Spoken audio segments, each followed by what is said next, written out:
pointed out a couple things about context, about the countercultural nature of this wonderful encyclical. Maybe I'll give a short answer and then a longer answer to what I think of as kind of the general message about culture and society for Fratelli Tutti. And the short answer, I think it's maybe appropriate to point out in this conversation with you all, it's right at the beginning when Pope Francis points to Saint Francis and he says, he holds him up as kind of an icon, an example, and he says, wherever he went, he sowed seeds of peace and walked alongside the poor, the abandoned, the infirm, and the outcast, the least of his brothers and sisters. And so I think right at the beginning, he tells us what this is going to be about. And then the longer answer gets to what Heidi was talking about too, and that's the context. Because I think it's really important for Pope Francis that we can't discuss issues in the abstract, right? He wants us to discuss things in context. And the first context he wants us to remember is our own personal context. All of his writings are aimed at our own personal conversion of heart. He's addressing each one of us. And so I take that very seriously. And like Heidi was very engaged with this and really, it hit me very closely. And I think the question is how it's challenging us personally. And then secondly, it's the broader context. And first of all, the context of the church and where we are. This is very squarely within the tradition of the church. It's very squarely within Catholic social teaching and our principles of community and solidarity and the dignity of the human person, of the gospel, of course. But it's also situated within the church post-Vatican II, right? This is the movement of from a European church of some 250 million around the time of Leo XIII to a global church of 1.4 billion people around the world. And I think you see that through the document. It's definitely a document of the Church of the Francis era. And then finally, the context of the current moment. And of course, the challenge of the global pandemic. This is really such a response to COVID-19 and Francis's year-long response to that. Our crisis of hyperpolarization and forces, as Heidi mentioned, like populist nationalism and globalism of indifference and racial injustice and dislocation and isolation and all the rest. So again, this is really the context in which this comes out. And so what's its message about culture and society in that context? I think a couple things. I think first of all, kinship, right? We're all brothers and sisters. We're all connected. We're all in relationship with each other. And so that's about a lot of different, that message comes throughout the document in a lot of different messages. Pope Francis has summarized what he means by this a couple different times after Fratelli Tutti. At one point he said, you are human, you are a child of God, you are my brothers and sisters. That's how we're supposed to look at other people. And he says, this is the central message of Fratelli Tutti. At another time, he says, talks about the idea of going forth and encounter. At one Angelus, he said, the church needs to be like God, always going out. And when it doesn't go out, it becomes sick with the many evils we have in the church.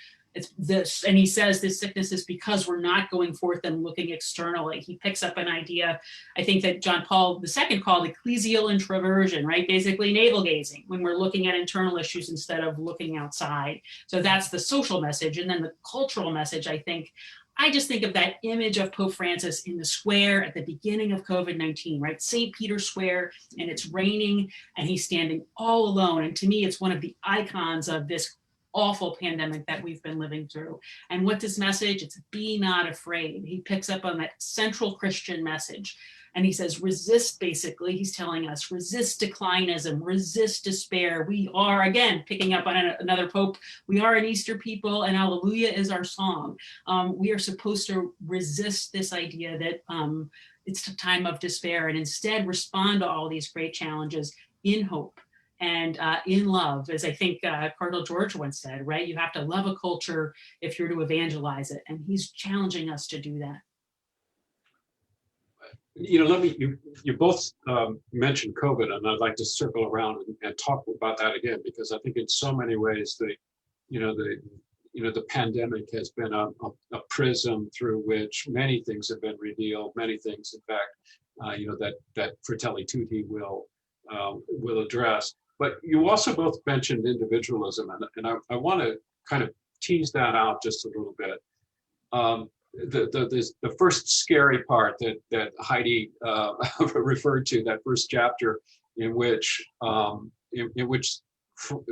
it's a very accurate picture, I think, but the picture that the Pope paints of our contemporary world is one in which excessive individualism seems to be the root of so many problems. And I wonder if I could ask both of you to, to kind of through the perspective of Fratelli Tutti, what is the problem with excessive individualism, that kind of radical individualism that the document starts its analysis with? Maybe Heidi, you could begin. Yeah, well, I think that Pope Francis describes it well in that chapter, the dark clouds over a closed world. Yeah, and I just want to make sure that we know we're talking about excessive individualism, because, there are also cultures where the culture of, communitarianism might be excessive, and there's not respect for individual rights as well. So, I think we can look at the dangers of both.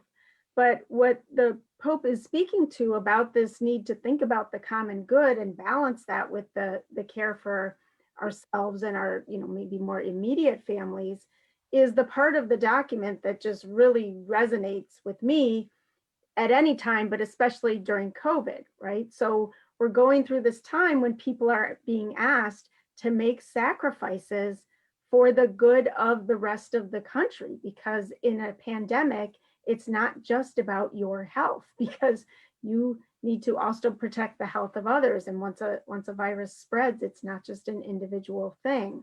And we saw some scary things in our culture, people who weren't willing to make sacrifices, who cared more about their individual circumstances or rights than about the common good.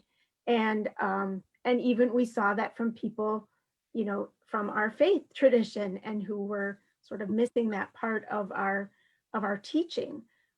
This call to care about the common good is the part of the document that I come back to again and again in my work.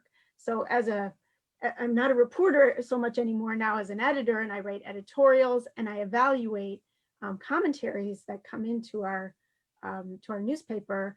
And often when they're, whatever argument they're making or I'm making, whether it's about the minimum wage or immigration or I think I quoted Fratelli Tutti in a editorial about the government, the need for government after the Texas storms. It's this interconnectedness that the Pope is talking about that's so important.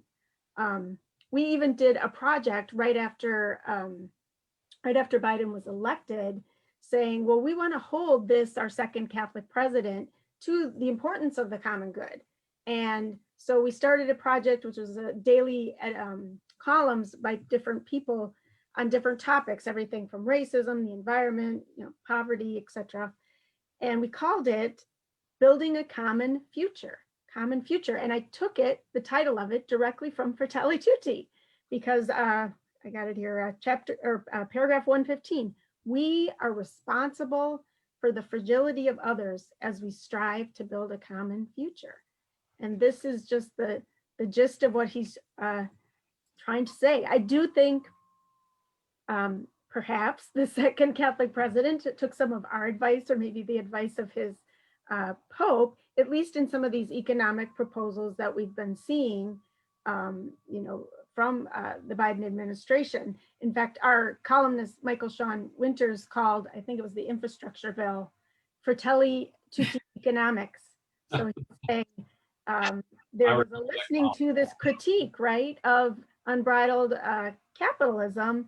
And when I heard Biden speaking last week to Congress, and he says, trickle-down economics never worked. And I thought, aha, echoes of Pope Francis in Fratelli Tutti saying, these magical theories of spillover trickle, they don't work. They give rise to new violence. So I think that part of the document, that critique of individualism and that call to care for the common good, is just really essential. Yeah, I couldn't agree more, Heidi. I think that that's just central. And I would also look to the idea, maybe just he frames it, right?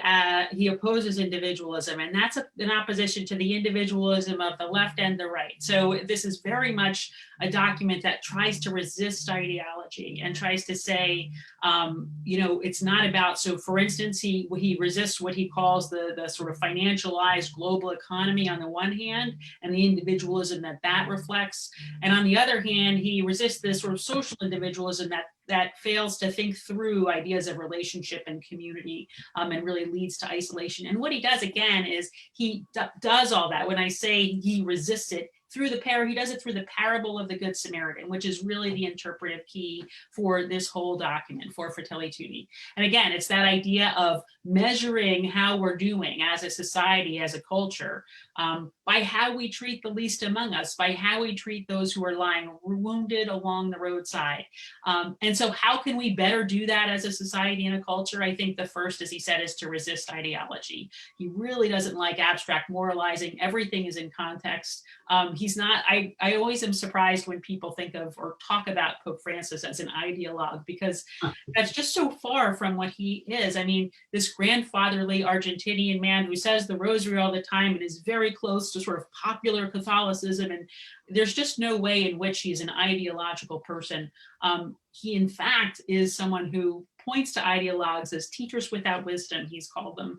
And he's calling on us to do that too, to challenge ourselves, to not just say those people, those ideologues out there are wrong and bad and don't have it right, but how am I, sort of being loyal to an ideology in some sense? How am I not seeing nuance and context in the way I look at the world? How am I not looking at those lying wounded along the roadside, however they might show up in my path every day? And I want to just go back. Heidi pointed earlier in her first remarks about Catholic social thought. And I think that, to me, I teach a class of students, a class called Pope Francis, Catholic Social Thought and Public Life.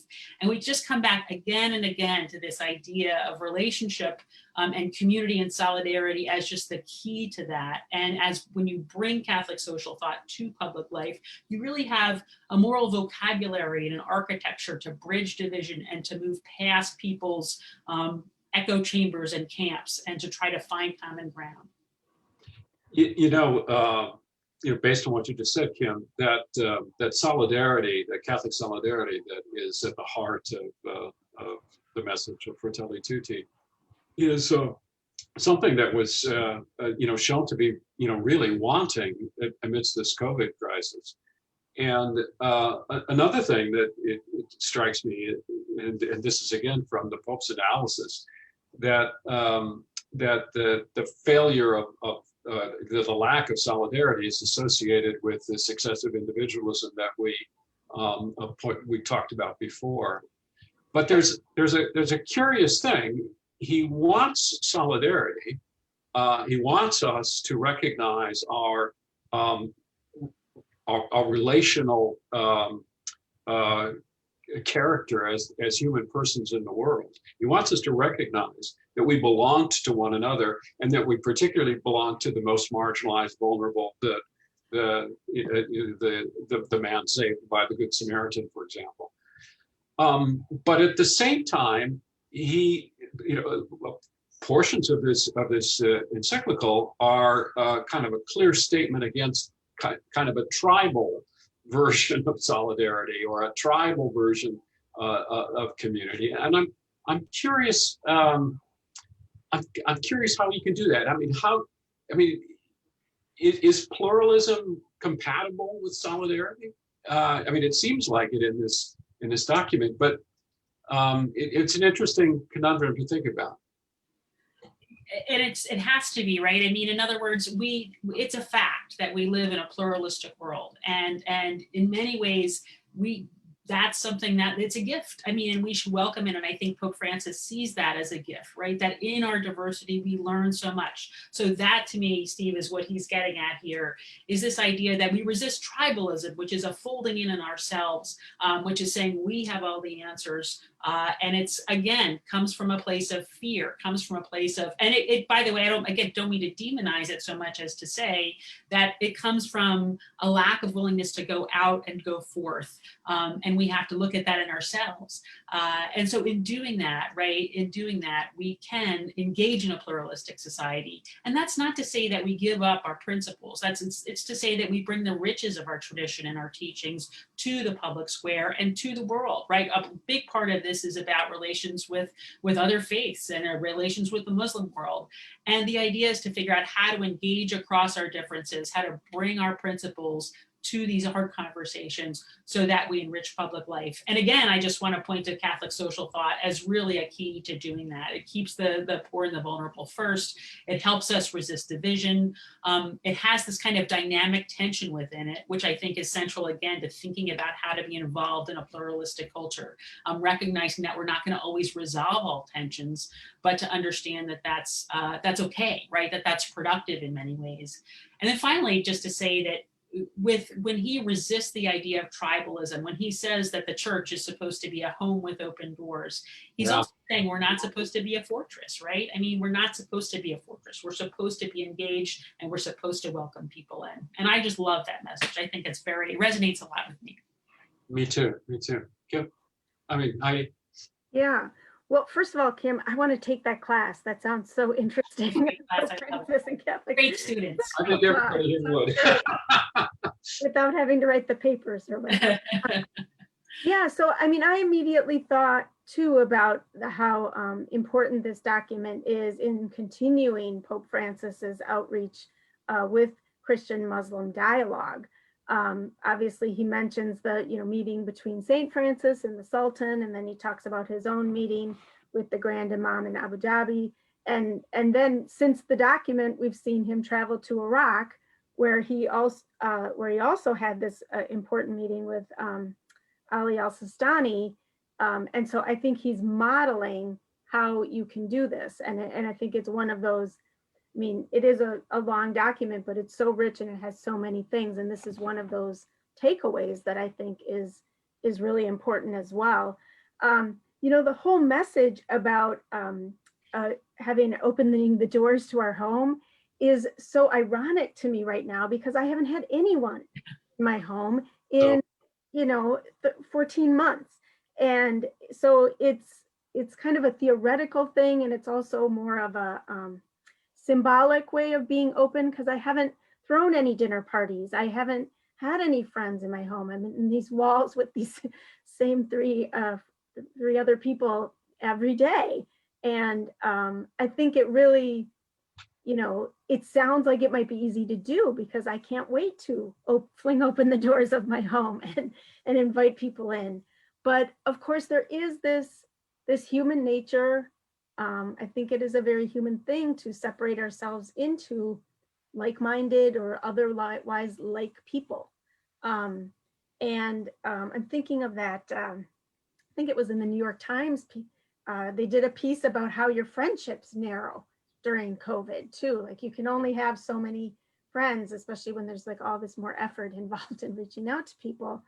And so instead of this broadening of like, I can be around all these different kinds of people, you're even like further winnowing down probably to people who are even more like you. So I think the pandemic has made that more challenging, and requires of us to really push against that natural tendency to want to be with people who are like us. And so I think it can be scary. And I know there are a lot of people in this country who are reacting out of a place of fear to the amount of difference and diversity that we have in our country and our culture now. But I have almost always found it to be broadening, enlightening, and positive when I try to interact with people who are different, or it takes an intentional act.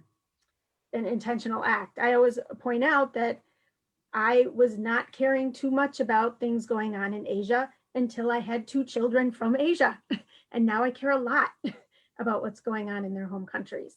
And so it's that relationship that Kim was referencing that's so important, that can help us break out of those tribes.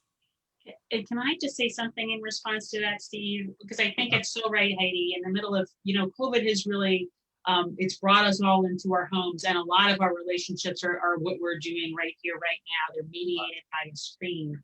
And I think that Pope Francis he's talked a lot, not just here in Fratelli Tutti, but in other places, about the idea of really needing to be in person, and really the way that we have to, this is great because it's what we can do right now. But the kind of flesh, in the flesh relationships are where we can really get to know other people. And so I think this has almost been an object lesson, kind of a retreat over this course of COVID, in terms of learning about the importance of that. Because I know beforehand, I'd often come home and I'd be, you're tired and you're home and you're just glad to be home and all of the rest after a day of lots of people. And now I think so many of us, introvert, extrovert, whatever, we're just ready to be back in person with people. It's a good point that he makes about social media as well. I think when you talk about resisting tribes and the fortress and all of the rest, social media can be a real source of that. And at the same time, it can also be a way, if you think about it and use it sort of intentionally, a way to broaden out from that. If you follow people who challenge your assumptions, but who act in a way that's really, who engage in a thoughtful way, who aren't hostile, who aren't, ideological, I just know I've learned a ton from my engagement with, and just following and listening to people who think differently from me. And I feel like maybe that's one use of one way that his talk about social media here really resonated with my experience as well. As both of you talked, I was thinking about thinking a little bit about that tribalism, how there's something in the contemporary world that's, I think you used this phrase, Kim. We're all kind of turning inward into our circle, and of course, what Fratelli Tutti is advising is just the opposite to this idea of a home with open doors. And when we see this kind of turning inward or creating fortress, or however you would like to call it, not only in society, we can all think of the political, versions of this, but, frankly, in our church as well. And as scary as that might seem. It seems to me, and I'm just tossing this out for you two to think about. It seems to me that Pope Francis is suggesting a certain kind of dialogue, what he calls a real dialogue, as a way of kind of opening those doors for that home with open doors. And I'm wondering if you might both share with everybody what you think he might mean by open dialogue here. Sure. Maybe I'll jump in real quickly, Heidi, and then you can go. I don't need to take too much time. I'd like to talk a little bit about our work at the Initiative on Catholic Social Thought and Public Life at Georgetown, because a big part of what we do is try to foster this kind of real dialogue. We try to really bring people together across divides and with different perspectives to talk about difficult issues in the church and in our nation, where Catholic social thought intersects with public life. And part of getting to that real dialogue is bringing out younger voices, more diverse voices, making sure we can raise them up. When Pope Francis talks about dialogue, he says I take a couple different things from what he means by real dialogue. First, that we can always learn from others. We have to start from a place of listening, not a place of trying to win any kind of debate, and we can always learn from that listening. Secondly, real dialogue isn't just abstract. It's not at 30,000 feet. It's not, it's human faces on issues. It's real stories and real experiences. So for instance, we had a dialogue with young leaders on immigration last night. And part of it was bringing together people who had really had experience at the border and telling those stories, because that's so important when Sister Norma tells us about, what she's experienced and the people that she comes into contact with down in the Rio Grande Valley, or when we listen to a young activist in Des Moines who's serving an immigrant community, and how what those stories are like. That is part of real dialogue, because it's bringing experience to it. And then I think also rooting dialogue in prayer and the sacraments in our faith is really crucial. The Pope Francis is always going back to that, rooting it in our faith in the gospel, in the sacraments. And then ultimately, as Heidi started us off with, in Catholic social teaching, which is a way to kind of bridge divides and bring people together in conversation.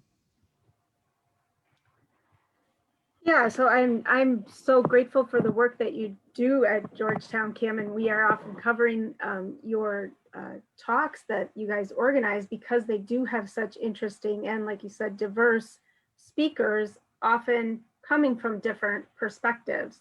I can't say at NCR that that's one of our main goals is to bring every perspective in, but in a way, what we're doing there is providing a forum for a perspective that wasn't always heard in our church and isn't always heard in our church.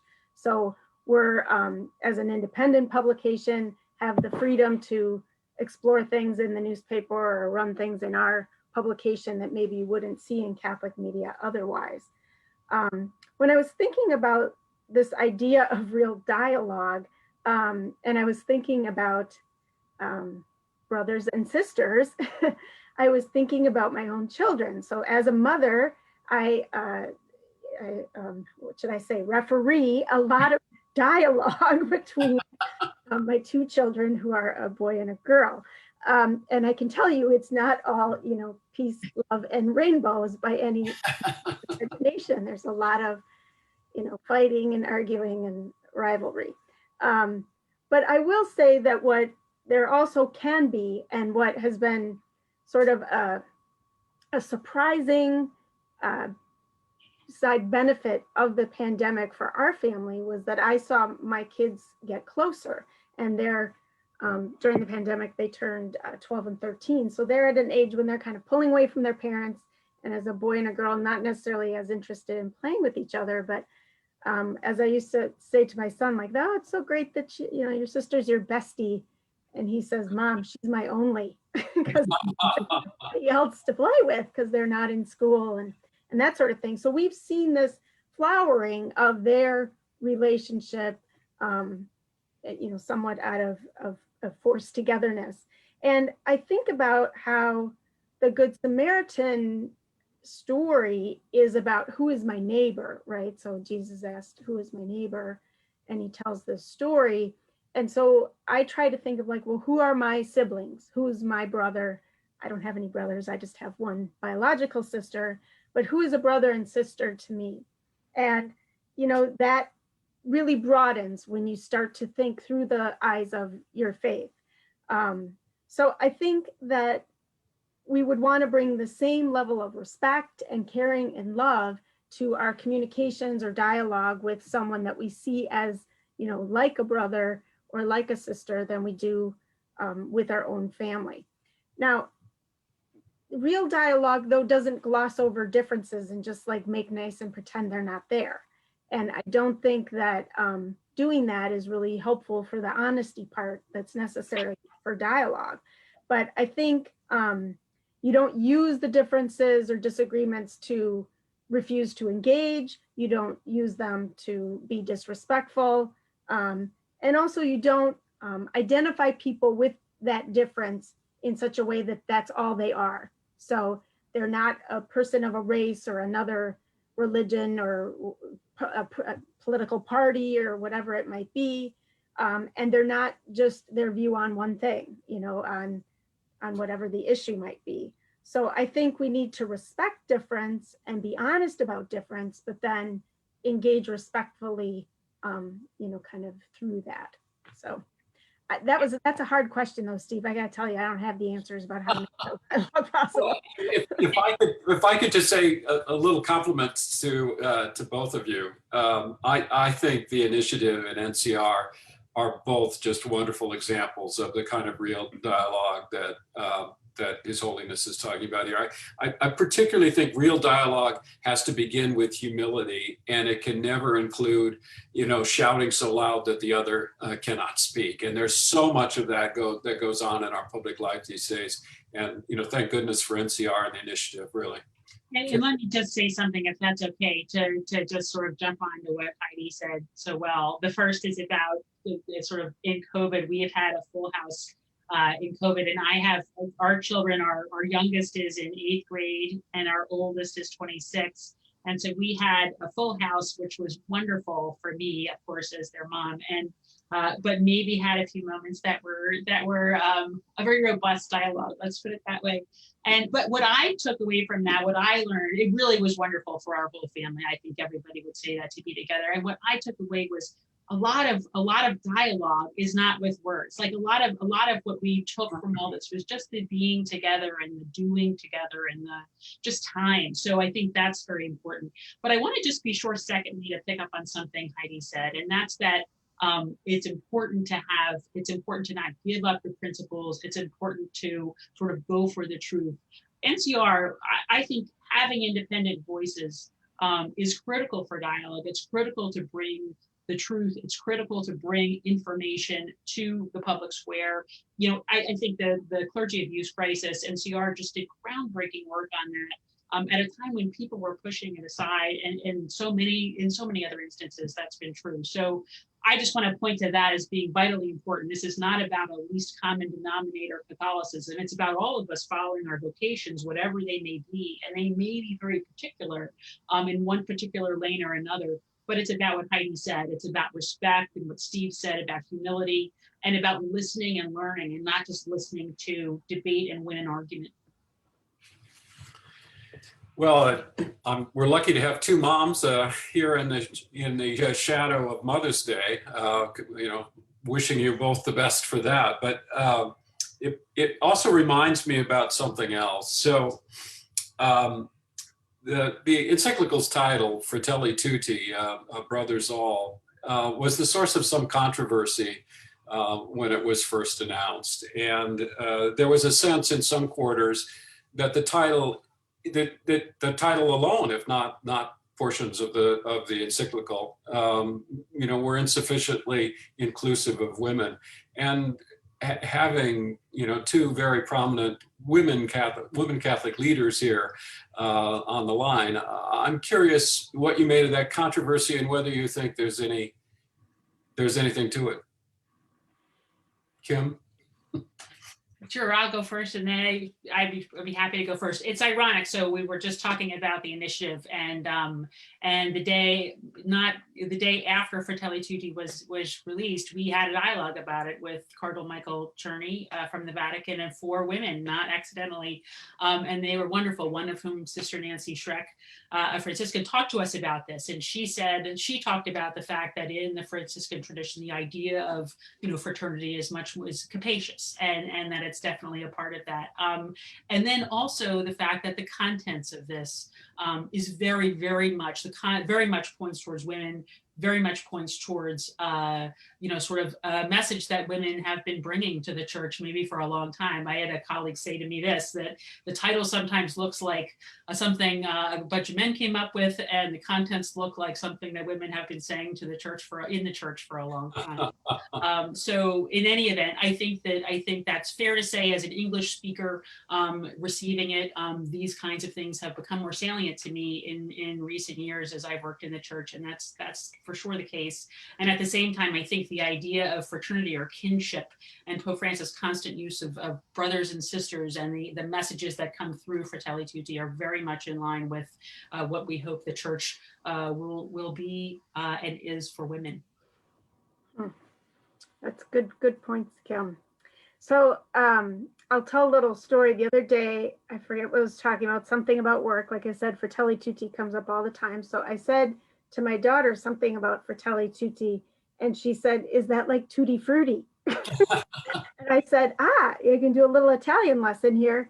Actually, it is, because tutti in Italian means all. And so Tutti Frutti, I think, is like all the fruits. Mm-hmm. And Tutti Fratelli is all the, like fraternity, it's all the brothers. But so here I am once again explaining to my daughter that this church document is addressed to the brothers. Now, I have to say, you know, and I it did bother me. So I'm not gonna deny that. I'm a feminist. I have pretty decent feminist credentials, and I am a writer. So I understand the power of language and of words.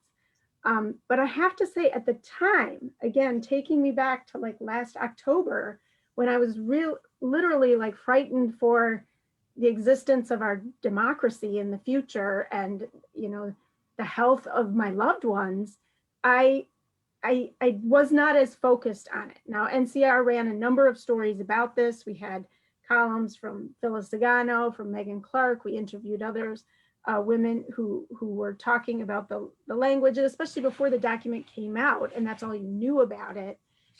It was easy to get very hung up on that. So I understand that it's drawn from a direct quote from St. Francis, but the editor in me thinks it would have been an easy edit to update it. And it kind of just, it proves once again that while I'm, this Pope can make me cry tears of joy when over certain things that he writes, I'm not sure that he's a leader on the issues so directly related to, feminism or women. But it wasn't as big of a deal as it could have been, but it did still bother me. I think I take all that very much to heart. I mean, I think that at the time, the context again that we were in, I think the message is so important. But I will say that obviously there's always so much more work to be done in the church when it comes to women. And I think Pope Francis is really committed to including women in leadership roles. We see the recent appointment of Sister Natalie Vicar.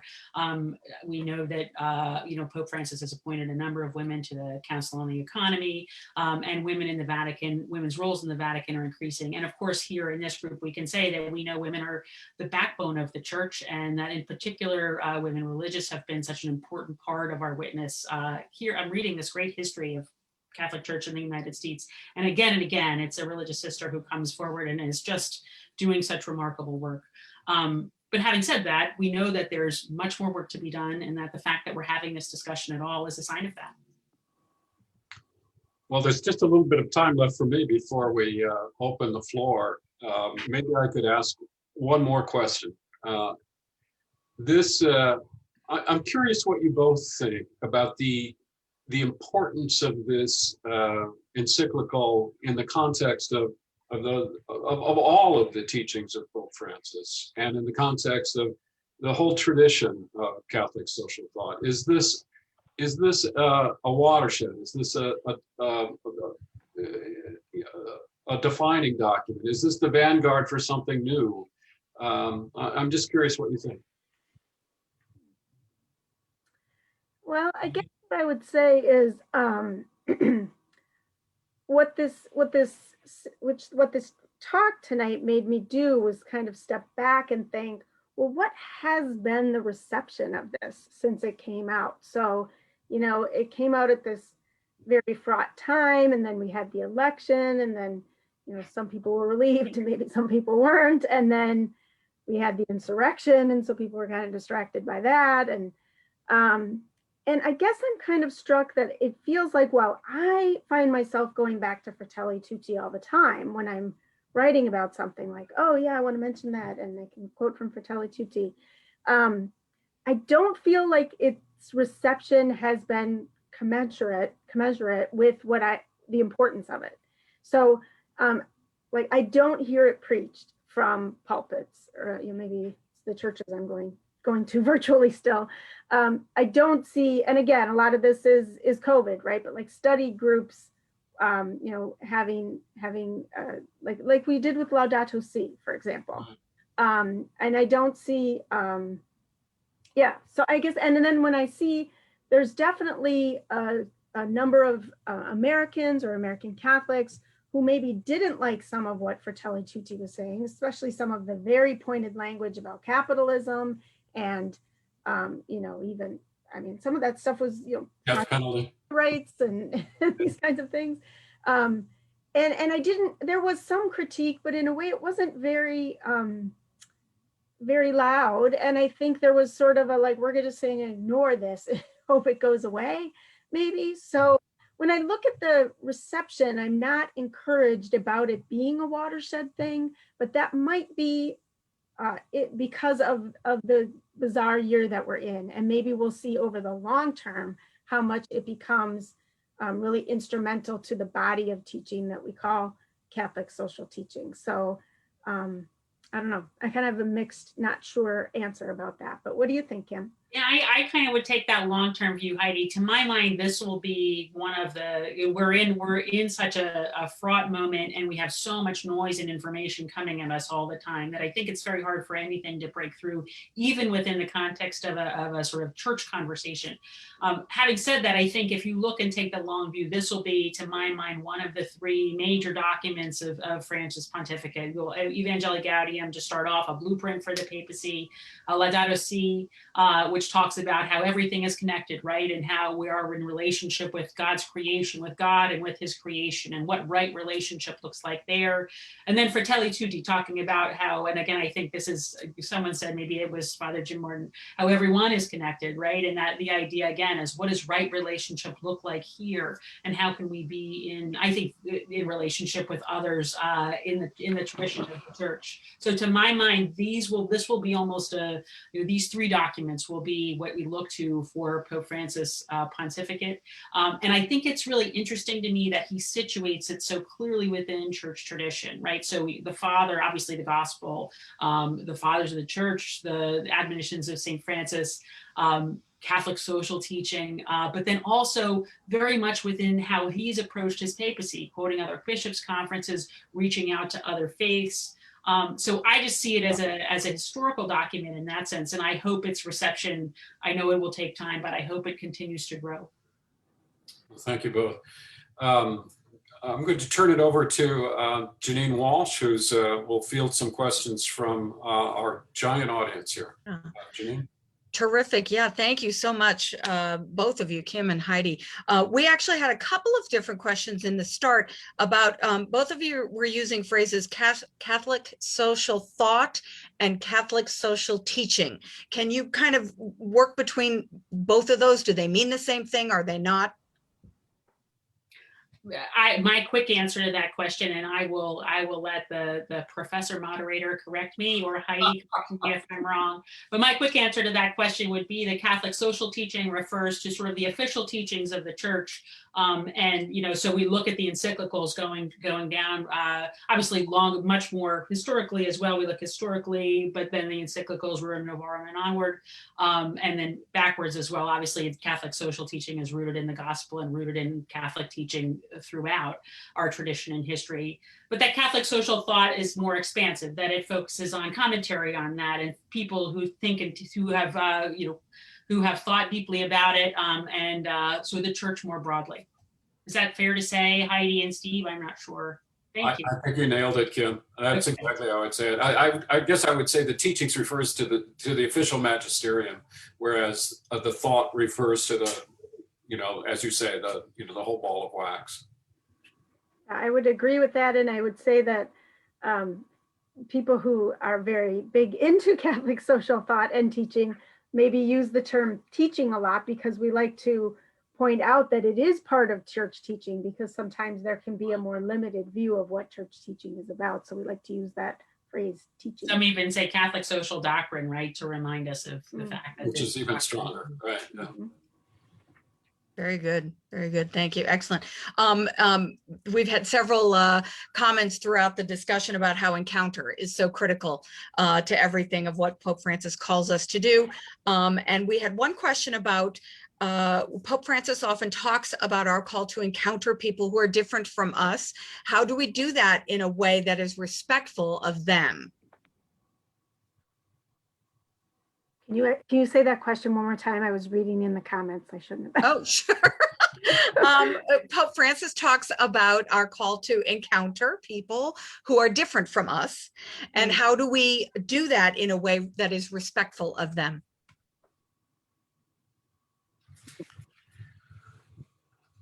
You want to take that? I mean, you want to go ahead, or either way? Go ahead if you have an insight. I'll toss a starter point out. I mean, I think that what's critical is to treat them as a person and not treat them as an object. And we can pity objects, we can look down on objects and feel some kind of compassion for them. But in a sense, that's not really what we're after here. That's not really recognizing them as a human being, not really recognizing the full person that's there. And so we have to see them at a horizontal level, at the same level that we are, not below us, as something to be pitied but rather something truly in infinite dignity, as much infinite dignity as we would give ourselves. Yeah, I mean, I think that's right. It means coming to other people with respect and knowing what we share in common. I don't mean to be going back to the fact that we're moms, but I just feel like that's where I've had my real experience of, I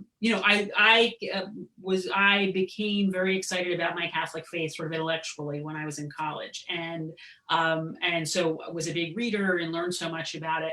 But where I've really learned my faith, and in particular learned about encounter with other people, is in family life and in the many relationships that's brought me into. I mean, that's my particular vocation, one of my aspect of my vocation. And I think that it's those kinds of relationships, seeing people as a whole person, coming at them with respect and coming at them with that kind of love, even though, I have a bunch of children, they're all very, very different, and learning that in that difference, you can still love someone so deeply, and bringing that love to other people as well. Yeah, I guess I would just add, I don't know that I have any secret tips on how to make that go well, except that I think that we have to really make an effort to do it in this day and age because of the tendency of our, social media and other ways that our society is going tends to segment us in such a way that we don't naturally run into people who are different from us. I live in the city of Chicago. I don't even know if there are Republicans in Chicago. I know there are. I'm making a joke, but literally I can know that everyone on my block is a Democrat. It just is that way because we are segregated in, racially in our city and ideologically in our media and even physically. So just making an effort to do those relationships is the key. And then I would just also say that it's not always going to go well. I mean, sometimes it's not fun, and sometimes there's pain, and sometimes there's hurt, and you have to kind of maybe be committed to the long haul, or maybe sometimes you have to take time out to say, this is, triggering me, or this is too difficult for me right now. It's making me fearful. And so to recognize that it's not a perfection kind of process. Absolutely. Yeah, great points. I agree with that. And someone actually in the chat just recently posted that active listening is one of the best ways to understand someone who is different. So thank you. I appreciate that.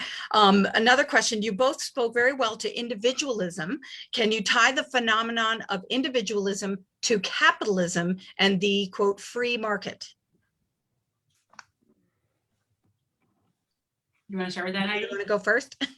I'm not an economist, but yeah, I think those are very connected. And again, I don't see individualism as, some sort of objective evil. It's this excessive individualism that is, getting us into trouble and really, I think, counter to the gospel message. I think, again, I'm probably not the best person to explain how they're connected, except that I know that they rely on each other for their success. So, the whole idea of, earning money to spend on yourself and your family and to save and having your own, security or safety and possessions is what benefits capitalism. And also just the whole idea of consumerism, that you are what you buy and what you can have or own, is very antithetical to a more communitarian way of life. But I think there can be dangers also, right, to the excessive communitarianism where we don't see individual rights respected either. So yeah. Steve, and I would just add to that, I think that in terms of what Francis often talks about resisting, I will use a phrase close to Steve's heart, a kind of erroneous autonomy, right? This idea that we are just autonomous individuals moving through the world and that our decisions only affect ourselves. And economically, that comes out of the idea that our market decisions, our financial decisions can just be about what's good for us, that we can just, that businesses and others can just be about profit maximization, without thinking about the ways in which there are negative harms for other people, whether it be what we might call market failures or negative externalities on the one hand, but also thinking about what Pope Francis focuses on, which is really the growth in inequality. I remember at the beginning of his pontificate how people would sort of push back on his, strong economic language, which were, I mean, very strong. This economy kills. And they would say, well, he's just, he's from Argentina. They don't get it. They don't understand in Latin America. Well, the point is that he had an experience with a globalized economy and how it affected real people and how real people were left behind. And I think that that's what he's bringing to this conversation. Yeah. This is something that I'd love to talk about more, but I do want to point out to everybody in the audience that on May 26th, we have Tony Annette and Meg Clark, Professor Meg Clark and Dr. Tony Annette coming to speak specifically about economics, and that will obviously feature capitalism and Fratelli Tutti. So I would just add too, like the individualism can also extend to the idea of only our country. So this, America first, or only caring about us, whether it's economically or, the whole discussion now about making vaccinations available globally. So individualism isn't always about one person or even just the nuclear family. It can be part of this, the nativism and populism that Pope Francis was talking about in Fratelli Tutti as well. Excellent, excellent.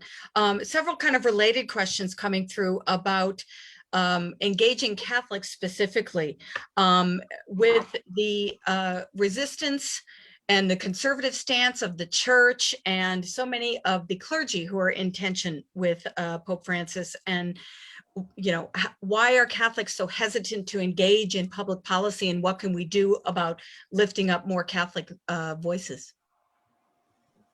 Well, let me just a brief answer to that is I think Pope Francis's most countercultural message might be that politics is a good thing, that we are all called to participation, that we are all called to engage in political life, public life, let's say, and to bring our Catholic teaching to that life in the way that's appropriate, again, to our particular vocation, but that having a strong Catholic voice in public life is just vital. Bringing Catholic social teaching to the public conversation gives a moral vocabulary to that conversation, right? It gives the idea, it puts the idea of human life and dignity at the center. It puts the idea of solidarity with the poor and vulnerable or care for creation, again, at the center of the conversation. So number one, I think having a vital Catholic voice in public life is just critical.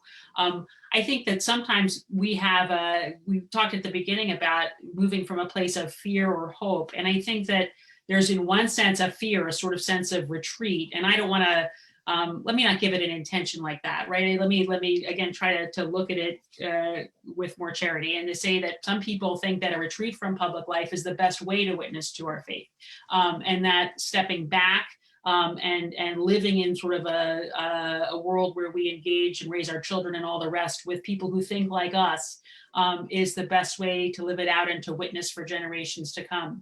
And to my mind, I think that Catholic social thought and Catholic teaching calls us very much to a different place, to be engaged with our communities, and to, even if it's challenging, even if it's messy, right? Even if it's hard, and that certainly is the message of Pope Francis. Go to the margins, get out in the street, even if you're dirty, even if it's muddy, that's what we're called to do. I couldn't agree more with the way that Kim described it. I mean, Pope Francis calls politics a noble profession, and it really is. And even more, Catholic social teachings really insist that engagement in public life, engagement in politics, is our moral duty. We are obliged to be a part of that. And for those Catholics who say that the church should stay out of politics, or that or even worse, the Benedict option folks that believe that the church should sort of retreat from public life in total. I mean, that really is contrary to not just the Catholic social thought, but to the Gospels. So it's So I underline what Kim said 3 or 4 times. It's exactly right. Yeah, and I think that's one of the things that I've always been impressed with about the Franciscan Action Network is that it is taking action on these very issues that affect people in our country, in our world, and coming together so that the voices can be stronger because of the numbers and be able to affect change. That said, I think that the divisions in our church and the polarization that we see in our church, while understandable, because we're human beings and we're reflective of the broader culture. We're not, angels or anything here. It's understandable, but I think it's tragic and it's a failure because we could be being so much more prophetic to the culture about how we treat one another. So when we say we need to engage with people who are different, I'm not just talking about people of other races or people of other religious faiths. I'm talking about, liberals and conservatives, for a lack of better terms, in the church having to come together. And, I'm not sure I would start with like the two, extremes of both ends and just throw them in a room together. But I think there are a lot of people in what's the middle or used to be the middle who have a lot more in common than we might differ on. And that is our shared faith and our belief in Jesus and the teachings of the gospel. And that seems like a good place to start. Excellent. Great. Thank you. We had one question from the Arizona border community this person is coming from. Would Fratelli Tutti be an antidote to the children's separation policy of the previous administration? Maybe we could go into that a little bit. Sure. I think that, I'll let you, I talk Heidi, but and Steve, I think that Pope Francis clearly, if you had to name one, well, I don't want to pick one issue, but migration is so close to his heart and it's just a central issue. And he's drawn attention to the US border countless times. I think that it's also central to Fratelli Tutti. He talks about migration a great deal within the document. And I think that border area is in particular very iconic, if you will, right? The idea is that we are, borders are necessary. We definitely are, it's important to think about our nation and its best interest and all the rest. And at the same time, it's important to remember that there are people at the border, and in particular, the idea of separation of families, the idea that we would use this awful, just this incredible, think about what that would mean for you and your children to be separated, that we can use this kind of pain as a driver to try to drive policy is just so against what Francis teaches in Fratelli Tutti. And I guess I'm so proud of, I think when we think about a Catholic witness in the public square in this country, to my mind, it's on migration and refugee issues. I think that we see it in particular. It's on pro-life issues, it's on the death penalty. We really do have a robust Catholic witness. It's on climate, it's on so many things. But I just have seen so frequently, whether it's Bishop Sites and the Hope Border Institute in El Paso, whether it's Sister Norma, in McAllen, whether it's the Keno Border Initiative, so many groups working there to help people, Migration and Refugee Services at the U.S. Conference of Catholic Bishops. People are out there doing this work, Catholics, and I pray for them every night, and I really think we should hold them up. Yeah, I would just say that the idea of borders is talked about a lot in Fratelli Tutti. So in that dark cloud section, Pope talks a lot about the absence of human dignity at the border, and when he's calling us to be better, there's a lot of talk about openness. So instead of borders, to talk about an openness, an open world. Open doors, right? Yeah, open doors. So that doesn't mean that I'm calling for a political strategy of no borders at all. We're not, living in heaven yet. But I think what I would say is that as much as I'm encouraged by how much witness there is and action on the part of Catholics, we also saw a large number of Catholics vote for a candidate whose entire platform was pretty predicated on the racism of fear around immigration of people who he deemed as other. And so I think in some ways, maybe our teaching is not filtering down to everyone on that issue, even as we at the same time are this really positive witness, at the southern border. So and that we cannot separate that from the issues of race, because it's not white immigrants who are scaring people. It's Black and brown people that are being, demonized by some politicians. So I think our church could be stronger on issues of race. And you know what, to that point, Heidi, one quick last question. Does anyone know, I don't know if anyone here knows, does Fratelli Tutti or any of the encyclicals, are they being taught in a seminary? Oh. In any seminary? Well, they're not completely ignored, but I think all three of us would agree that they need to be emphasized more. Mm. Yeah, I don't know for sure. I'm not in a seminary. Right. I've reported on that lately. And I think that's a great question. I've loved the dialogue that's going on in the chat. And Yeah, I'm looking at it. it too much. But that's a great question, because so much about the future of our church depends on what is being taught and who is in our seminaries. And I don't want to overemphasize the importance of priesthood and leadership, because I believe in the importance of the laity. But I do think that's a great question, and I'm hoping and praying that all of Francis's documents are being taught there. And it's wonderful. Just to wrap up, first of all, I just want to echo what Heidi said about the importance of race and the need for our church to talk about it. This has been a year of reckoning on racial injustice, and if we don't learn that lesson as Catholics, then we're not listening. And there's so much more to be done on it. I think that Fratelli Tutti needs to be out there more. It needs to be in seminaries. It needs to be in, from the pulpit. It needs to be in these kinds of contexts. And I'm just grateful to you all for hosting this conversation, because it's one part of that process. Well, I want to thank you too. I have to say, you've been extraordinary. So many thanks, Heidi and Kim. Wow. And let me take this moment to thank the Franciscan Action Network staff, who has managed all of the difficulties of organizing this event. I am very, very grateful, and I particularly want to thank all the hundreds of people that are on this call. Thank you so much for being here tonight. I mean, this interest in the encyclical. I mean, just think what we were just saying here about how important it is to get this encyclical out into the Catholic world. Your presence here just is something that fills us with hope. And by the way, in speaking about race, I do want to say that we've got 3 upcoming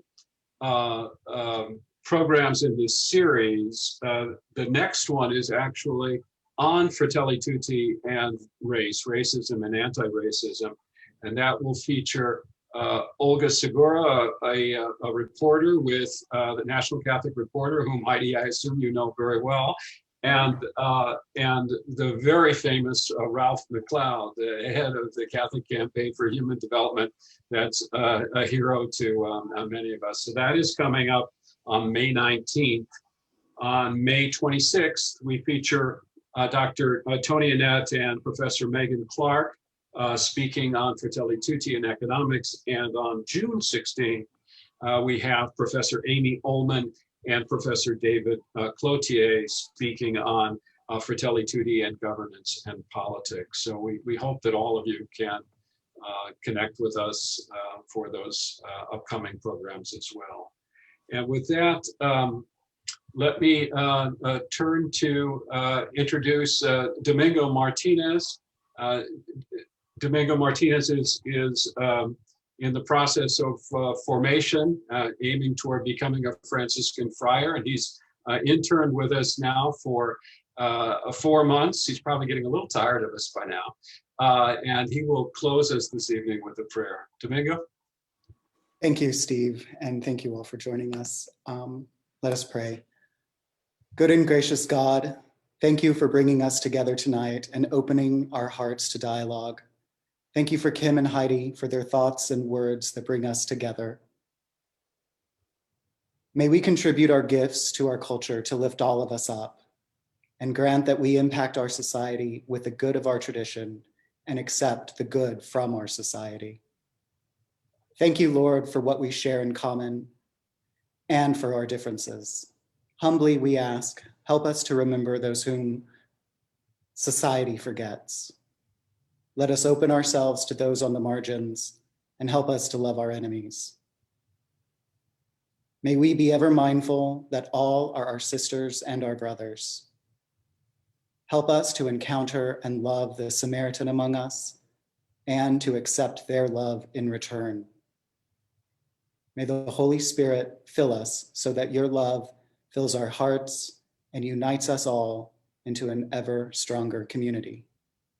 We pray this in the name of the Father and the Son and the Holy Spirit. Amen. Thank you, Domingo. And thank you all for a wonderful evening. Bless you. Thank you for having us. Thank you. We'll see you at the next one. Peace and all good.